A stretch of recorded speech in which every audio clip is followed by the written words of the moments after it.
আসসালামু আলাইকুম প্রিয় দর্শক, সকলে কেমন আছেন? আশা করি ভালো আছেন।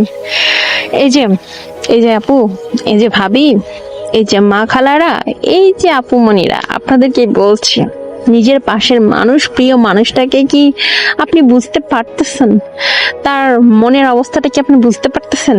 তাকে কি অবহেলা করতেছেন? তাকে কি সঠিকভাবে ভালোবাসতেছেন না? তাকে কি ঠকাচ্ছেন?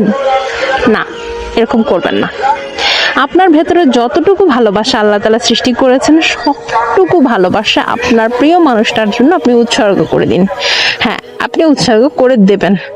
এতে আপনার এবং আপনার পরিবার, আপনার জীবনের জন্য কি হবে সেটা উৎসর্গ করার পরেই বুঝতে পারবেন।